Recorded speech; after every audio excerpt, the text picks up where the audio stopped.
أن أذكر أن الإسلام في جوهره وفي روحه وفي أساسه يعامل غير المسلمين معاملة طيبة.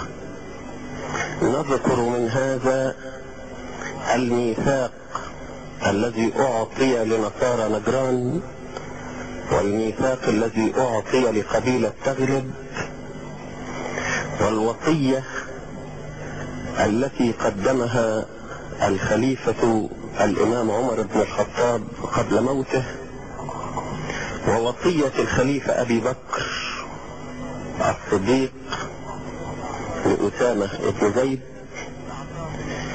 والميثاق الذي أعطاه خالد بن الوليد لأهل دمشق، والميثاق الذي أعطاه عمرو بن العاص لأقباط مصر.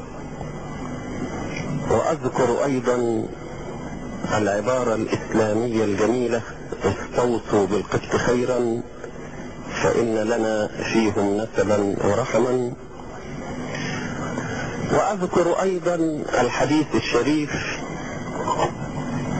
من آذى ذميا فليس منا، العهد لهم ولأبنائهم عهد أبدي لا ينقض،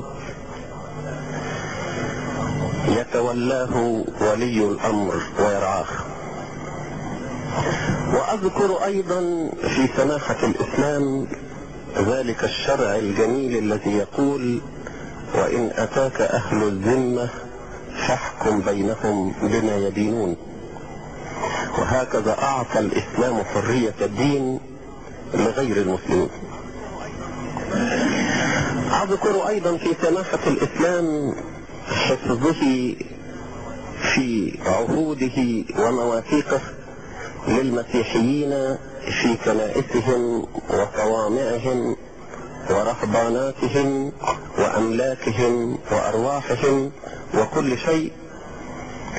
وأذكر أن عمرو بن العاص عندما أتى إلى مصر كان بطريرك مصر البابا بنيامين البطريرك 38 كان مختفيا في أرجاء مصر من إخوته المسيحيين المختلفين عنه في الإيمان 13 عاما لم يجلس على كرسيه.